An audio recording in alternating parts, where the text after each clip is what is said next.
विदेश मंत्रालय ने एक बयान में कहा कि प्रधानमंत्री नरेंद्र मोदी के निमंत्रण पर फ्रांस के राष्ट्रपति इमैनुएल मैक्रोन 75वें गणतंत्र दिवस समारोह के मुख्य अतिथि के रूप में भारत आएंगे। आज इस वीडियो के माध्यम से हम जानेंगे कि भारत के गणतंत्र दिवस के मुख्य अतिथि को कैसे चुना जाता है, मुख्य अतिथि के रूप में आमंत्रित किया जाना सम्मान की बात क्यों है और निमंत्रण का महत्व क्या है। सबसे पहले जानते हैं कि भारत के गणतंत्र दिवस का मुख्य अतिथि होना एक सम्मान की बात क्यों है। दरअसल गणतंत्र दिवस समारोह में मुख्य अतिथि के रूप में आमंत्रित किया जाना प्रोटोकॉल के संदर्भ में किसी देश द्वारा दिया जाने वाला सर्वोच्च सम्मान है। मुख्य अतिथि कई औपचारिक गतिविधियों में सबसे आगे और केंद्र में होता है। उन्हें राष्ट्रपति भवन में औपचारिक गार्ड ऑफ ऑनर दिया जाता है, जिसके बाद शाम को भारत के राष्ट्रपति द्वारा एक स्वागत समारोह आयोजित किया जाता है।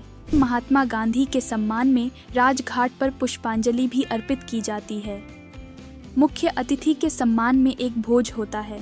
प्रधानमंत्री द्वारा दोपहर के भोजन का आयोजन किया जाता है और उपराष्ट्रपति और विदेश मंत्री द्वारा मुलाकात की जाती है।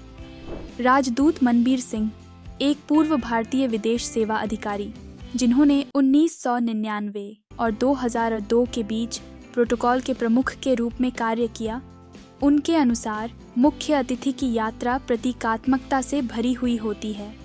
यह अवसर मुख्य अतिथि को भारत के गौरव में भाग लेने के रूप में चित्रित करता है। साथ ही भारत के राष्ट्रपति और मुख्य अतिथि द्वारा प्रतिनिधित्व किए गए दो लोगों के बीच की दोस्ती को दर्शाता है। यह अवसर भारत और इसके आमंत्रित देश के बीच संबंधों को बनाने और नवीनीकृत करने के लिए एक शक्तिशाली उपकरण के रूप में कार्य करता है, जिसका राजनीतिक और कूटनीतिक महत्व भी अधिक है। गणतंत्र दिवस का मुख्य अतिथि कैसे चुना जाता है? यह प्रक्रिया आयोजन से लगभग 6 महीने पहले शुरू हो जाती है तथा निमंत्रण देने से पहले विदेश मंत्रालय सभी प्रकार के विचारों को ध्यान में रखता है, जिसमें केंद्रीय विचार होता है भारत और संबंधित देश के बीच संबंधों की प्रकृति। गणतंत्र दिवस परेड के मुख्य अतिथि बनने का निमंत्रण भारत और आमंत्रित व्यक्ति के देश के बीच मित्रता का परिचायक है। भारत के राजनीतिक, वाणिज्यिक, सैन्य और आर्थिक हित निर्णय के महत्वपूर्ण चालक हैं। विदेश मंत्रालय इस अवसर का उपयोग इन सभी मामलों में आमंत्रित देश के साथ संबंधों को मजबूत करने के लिए करता है।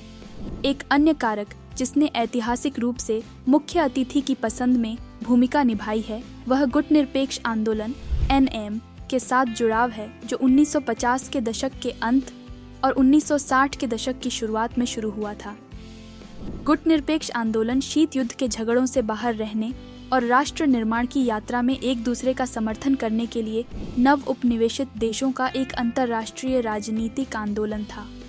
1950 में परेड के पहले मुख्य अतिथि इंडोनेशिया के राष्ट्रपति सुकर्नो थे, जो गुटनिरपेक्ष आंदोलन के 5 संस्थापक सदस्यों में से एक थे। अब जानते हैं कि विदेश मंत्रालय द्वारा अपने विकल्पों पर निर्णय लेने के बाद क्या होता है। उचित विचार विमर्श के बाद विदेश मंत्रालय इस मामले पर PM और राष्ट्रपति की मंजूरी प्राप्त करता है और मंजूरी मिलने के बाद संबंधित देश में भारतीय राजदूत संभावित मुख्य अतिथि की उपलब्धता का सावधानीपूर्वक पता लगाने की कोशिश करते हैं। यह महत्वपूर्ण है क्योंकि राष्ट्राध्यक्षों के लिए व्यस्त कार्यक्रम और अपरिहार्य पूर्व प्रतिबद्धताएं होना असामान्य बात नहीं है। ये भी एक कारण है कि विदेश मंत्रालय सिर्फ एक विकल्प नहीं, बल्कि संभावित उम्मीदवारों की एक सूची चुनता है। एक उम्मीदवार को अंतिम रूप से चुने जाने के बाद भारत और आमंत्रित व्यक्ति के देश के बीच आधिकारिक संपर्क होता है तथा विदेश मंत्रालय में क्षेत्रीय प्रभाग सार्थक वार्ता और समझौतों की दिशा में काम करते हैं। प्रोटोकॉल प्रमुख कार्यक्रम और लॉजिस्टिक्स के विवरण पर काम करता है। यात्रा और गणतंत्र दिवस समारोह के लिए एक विस्तृत कार्यक्रम प्रोटोकॉल प्रमुख द्वारा मेहमान देश के अपने समकक्ष के साथ साझा किया जाता है। इस यात्रा की योजना निर्धारण में भारत सरकार, वे राज्य सरकारें जहां विदेशी गणमान्य व्यक्ति यात्रा कर सकते हैं, तथा संबंधित देश की सरकार शामिल होती है। क्या यात्रा के दौरान पूर्व योजना में बदलाव किया जा सकता है? हाँ, इस बात की संभावना हमेशा बनी रहती है कि चीज़ें योजना के अनुसार नहीं होंगी, जिसके लिए आयोजकों को पहले से तैयारी करनी होती है। वीआईपी के साथ स्वास्थ्य संबंधी समस्याएं देरी का कारण बन सकती हैं।